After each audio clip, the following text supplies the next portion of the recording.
starting the question answers of lesson number 4 literary heritage of India। सबसे पहले तो literary साहित्य है, ये तो आपको पता ही है ना। हम लोगों ने 3 क्वेश्चन आंसर्स देखे थे डिटेल में। अब नेक्स्ट क्वेश्चन आंसर्स वो भी पॉइंट वाइज में ही है, 4 मार्क्स के लिए लिख सकते हैं। जैसे कि इफ़ बहुत सारे यूनिवर्सिटी के बारे में दिया तो वल्लभी विद्यापीठ के बारे में हम लोग देखते हैं। तो ये जो वल्लभी विद्यापीठ है वो बहुत ही एंशियंट सिटी ऑफ वल्लभी है, जो कि आज गुजरात में है। ओके, और इसको प्रेजेंटली अभी वल्लभीपुर करके जाना जाता है। ओके, और ये जो वल्लभी है बहुत ही ज़्यादा फेमस सेंटर था एजुकेशन के लिए 7th सेंचुरी में। और यहाँ के जो रूलर्स थे, वंश डायनेस्टी के रूलर्स थे, उन्होंने बहुत काम किया कि इसको एक रिनाउंड सेंटर बना सके एजुकेशन का, यानी कि बहुत ही नामचीन बना सके एजुकेशन के मैटर में, पर्पस में। और ये बहुत ही ज़्यादा एक सही में बोलो तो बहुत ही अच्छा यूनिवर्सिटी थी, जहाँ पे नॉलेज इम्पार्ट किया जाता था। आर्ट्स और साइंस के बहुत सारे सब्जेक्ट्स यहाँ पे पढ़ाया जाता था। और ये जो वल्लभी है एक सेंटर बनाया था इनायाना कल्ट ऑफ बुद्धिस्ट रिलीजन का, यानी बुद्धिस्ट रिलीजन का ज़्यादा यहाँ पे प्रेफरेंस रहा है, ऐसे आप देख सकते हो। Buddhist scholars like Sthirmati and Gunmati were among the most renowned and leading principles in the 7th century। अब यहाँ पे जो दो प्रिंसिपल्स थे, स्थिरमती एंड गुणमती, ये बहुत ही ज़्यादा प्रचलित प्रिंसिपल्स रहे इस यूनिवर्सिटी के। ये बुद्धिस्ट स्कॉलर्स थे। और जितने भी स्टूडेंट्स थे ना, ब्राह्मण्स लोग आते थे फ्रॉम डिस्टेंस प्लेसेस, बहुत दूर दूर से आते थे प्लेन्स ऑफ गंगा यमुना से, ताकि वो अपना हायर एजुकेशन यहाँ पे ले सके।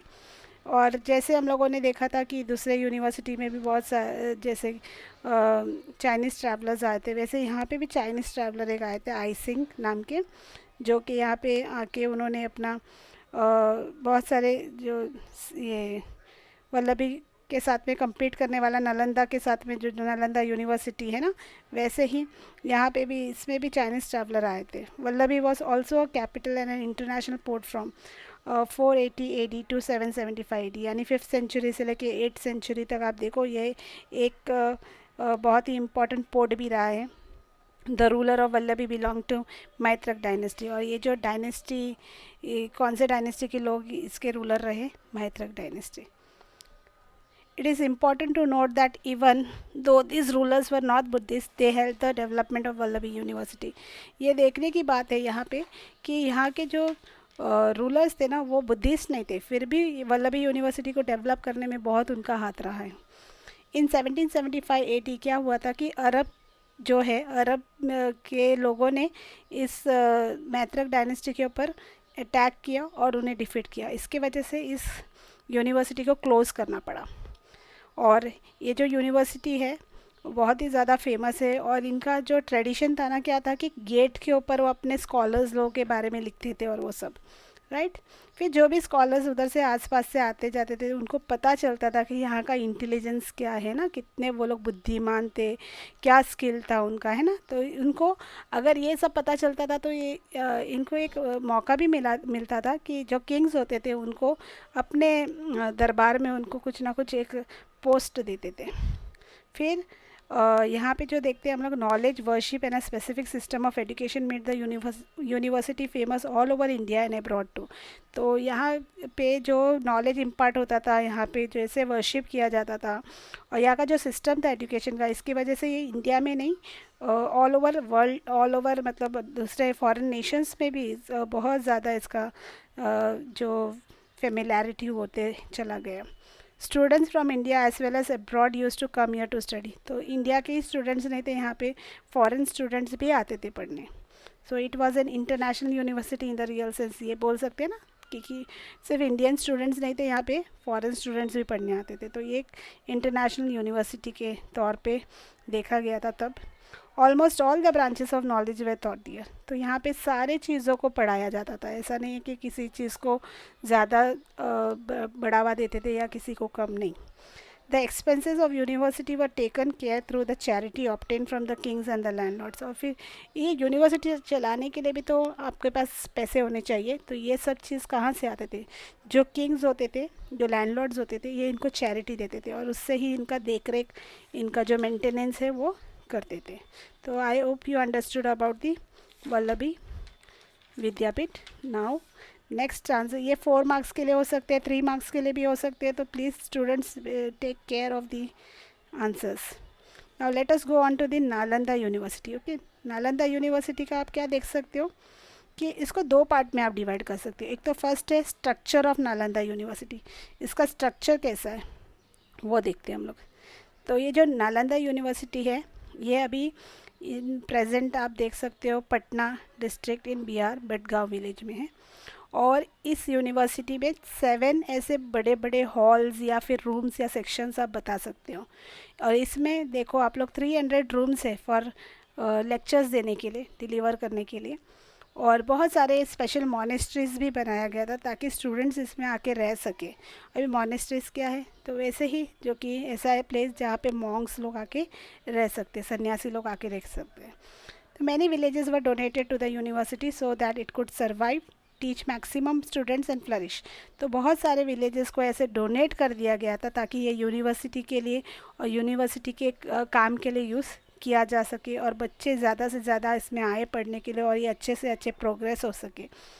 Whatever the university earn from the donation of this villages it use to spend it for the free food and clothing facility for the students. तो जो भी चीज़ें इस डोनेशन से मिलता था ना, विलेजेस में से डोनेशन से मिलता था, वो बच्चों के फ्री फूड या फिर उनके कपड़ों पे इस्तेमाल करते थे।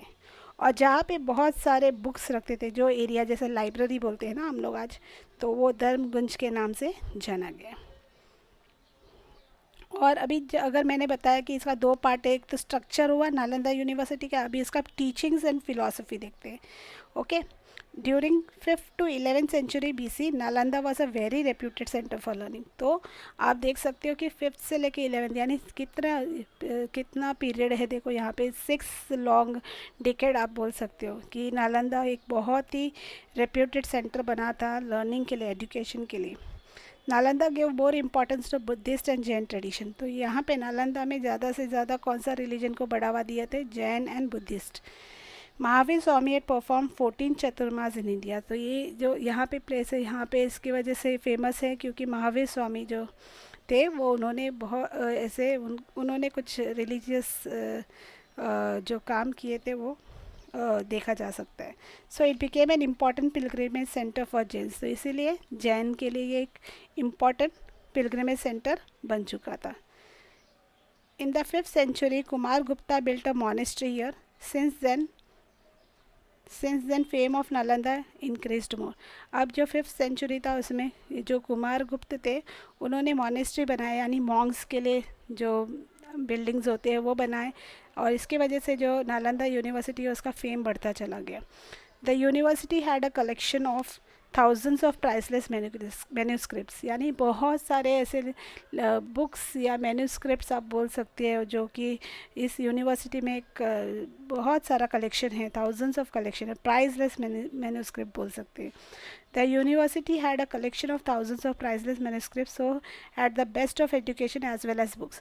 तो जैसे आप जानते हो कि बहुत सारे मैन्यूस्क्रिप्ट्स हैं इनके पास, बहुत सारे बुक्स हैं इनके पास, इसीलिए ये एक अच्छा प्लेस बन चुका था एजुकेशन के लिए और फिर बुक्स के लिए भी। सच was the glory of Nalanda that it's students were considered the ideal students of India. और इसके वजह से नालंदा भी इतना ज़्यादा फेमस हो चुका था, उसका ग्लोरी इतना बढ़ चुका था, महिमा इतना बढ़ चुका था कि बच्चों के लिए एक आइडियल प्लेस बन चुका था कि ये यूनिवर्सिटी में आके वो क्या कर सके, अपना एजुकेशन ले सके। Nalanda was a pious place of Indian culture. तो ये एक बहुत ही होली प्लेस बन चुका था जहाँ पे जैसे कि पिलग्रिमेज प्लेस मैंने बताया था, पिलग्रिमेज प्लेस सेंटर बन चुका था, तो एक पायस प्लेस, होली प्लेस भी बोला जा सकता है। Students from various parts of the country as well as world use to come here for study and research. तो नॉट ओनली इंडिया के स्टूडेंट्स से, पर दूसरे वर्ल्ड के पार्ट के लोग भी यहाँ पे आते थे पढ़ने के लिए, right. The great traveller Yuan Tsang came from China to study at Nalanda in 7th century. अब यहाँ पे भी चाइनीज़ ट्रैवलर जो है वो है युआन सेंग, वो भी आए थे ताकि वो आके नालंदा में अपना स्टडी कर सके। और जब जो जा रहे थे उन्होंने कई सारे बुक्स अपने साथ लेकर गए, उसमें नंबर्स दिया है 657, वो याद रखो। आज ये जो यूनिवर्सिटी है एक र्यून्ड कंडीशन में है, मतलब बहुत अच्छे कंडीशन में नहीं है।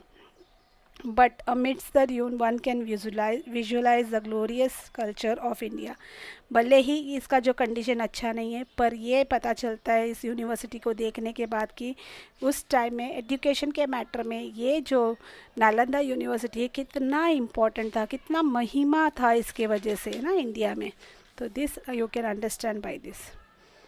Next answer is Kashi Vidyapeeth या वाराणसी जो हम लोग बोल सकते हैं। Okay, Varanasi old name Kashi was a famous centre of education and pilgrimage during 7th century.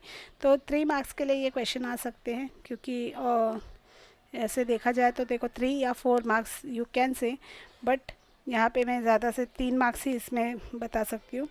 तो ये एक फेमस प्लेस बन चुका था एजुकेशन के लिए भी और तीर्थ यात्रा के लिए भी। During Upanishadic period it also grew as a religious centre for the Aryan culture. तो आर्यन कल्चर्स जो थे, जो आर्यन कल्चर को फॉलो करने वाले थे उनके लिए बहुत ही इंपॉर्टेंट रिलीजियस सेंटर बन चुका था ये। King of Varanasi, Ajatshatu was a great philosopher of Upanishadic age and great supporter of education। तो ये जो उपनिषदिक एज का जो बहुत ज़्यादा जो फिलोसोफर जो थिंकर थे वो थे अजतशत्रु, वो किंग थे वाराणसी के। तो वो सिर्फ उपनिषदिक के लिए नहीं, बस वो सपोर्ट भी करते थे एजुकेशन के लिए। व्यास संहिता tells us that Maharshi Vedvyas had his आश्रम इन वाराणसी। तो हम लोगों को पता लगता है यहाँ पे कि बहुत सारे ऐसे महर्षिस भी थे जिनका अपना खुद का प्लेस था ताकि वो लोग वहाँ पे रह सके और अपना काम कर सके। Lord Buddha chose Varanasi for propagating इस प्रीचिंग। और यहाँ पे ये वाराणसी का इतना इम्पोर्टेंस क्यों है, क्योंकि लॉर्ड बुद्ध ने इसी प्लेस को चूज़ किया था ताकि वो अपना प्रीचिंग को बता सके, अपना प्रीचिंग कर सके इस प्लेस पे। Philosopher Adi Shankaracharya had move to Kashi to adopt the new principle of Vedanta. तो वेदांत का जो न्यू थिंकिंग है या फिलॉसफी है उसके लिए जो फिलोसोफर थे आदि शंकराचार्य वो यहाँ पे आके क्या किए थे, अपना रहना स्टार्ट किए थे। Vallabhacharya ji and Chaitanya Mahaprabhu the pioneer of Pushti Marg attain prestige for the Varanasi sects in Kashi. तो यहाँ पे भी और भी बहुत सारे लोग थे जो कि वल्लभाचार्य जी और चैतन्य महाप्रभु, उन्होंने भी अपना पुष्टि मार्ग के लिए इस प्लेस को क्या किया था, चूज़ किया था। Majority of scholars families of Punjab migrated to Kashi while few migrated to Kashmir. है ना, बहुत सारे स्कॉलर्स थे जो पंजाबी फैमिलीज़ के थे, उन्होंने काशी में आना, उन्होंने माइग्रेट किया मीन्स वो इधर आके सेटल हो गए और कई सारे कश्मीर में भी रह गए।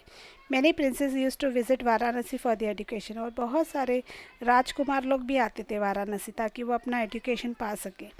काशी's monastery at Sarnath became a famous education center under Emperor Ashoka. तो काशी का जो मॉनेस्ट्री है ये जो सारनाथ पे है बहुत ही इम्पॉर्टेंट प्लेस बन चुका था एजुकेशन सेंटर के लिए। कब, कौन से किंग के टाइम में? किंग अशोका के टाइम में। Okay, so I hope you have understood this 4 and 3 marks question answers. और ये सारा विद्यापीठ के ऊपर है, तो मुझे लगता है कि ये सारे विद्यापीठ के बारे में आपको पता होना चाहिए। ओके, तो नेक्स्ट हम लोग देखते हैं यहाँ पे शॉर्ट नोट्स देखते हैं। जैसे कि यजुर्वेदा का ऑलरेडी मैंने आप लोगों को बताया था, ये एक वेदा है यज्ञ का, है ना, वेदा ऑफ यज्ञ है ये।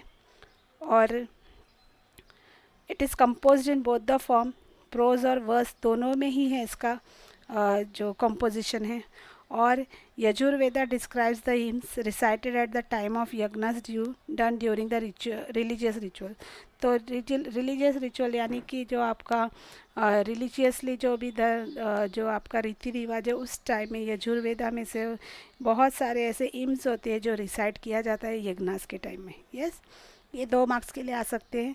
नेक्स्ट है which philosophical principles have been explain in Shrimad Bhagavad Gita. तो भगवद गीता के बारे में तो आपको पता ही है, ये भी 2 मार्क्स के लिए आ सकते हैं। Bhagavad Gita is a part of India's one of the greatest epic. Mahabharata जो सबसे बड़ा एपिक है महाभारत, उसका पार्ट है ये भगवद गीता, राइट। और Gita is the holy book of Hindu. ये बहुत ही जैसे कि हर एक धर्म का अपना होली बुक है, वैसे गीता ही अपना हिंदुइज़्म का एक होली बुक है।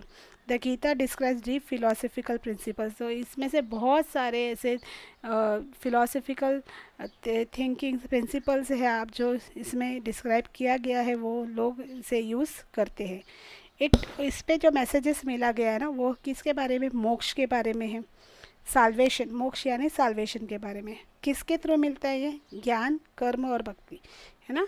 जो आपका नॉलेज है, आपका जो डीड्स है ना, और आपका जो भक्ति है, भक्ति यानी आपका जो आप डेडिकेशन बताते हो ना टू गॉड। यस, इसके वजह से आप ये इसमें बहुत सारी चीज़ें जो कन्वे होता है मोक्ष और साल्वेशन के बारे में। अब व्हाट इज़ त्रिपिटिका। त्रिपिटिका क्या है। त्रिपिटिका में ये डिवाइड हुआ है 3 सेक्शंस में। ये बुद्धिस्ट लिटरेचर है, बुद्धिस्ट साहित्य है। Yes, it consist of Sutta Pitaka, Vinaya Pitaka and Abhidhamma Pitaka. तो ये जितना ये 3 सेक्शंस में डिवाइड है, तो ये सारा 3 नाम है, सुक्ता, विनया और अभिधामा। और ये जो बुद्धिस्ट लिटरेचर यानी त्रिपिटिका जो है वो पाली लैंग्वेज में लिखा गया है। कौन से लैंग्वेज में लिखा गया है, पाली लैंग्वेज में। ओके, नेक्स्ट है हम लोग देखते हैं वो है कि रामायण के बारे में क्या है।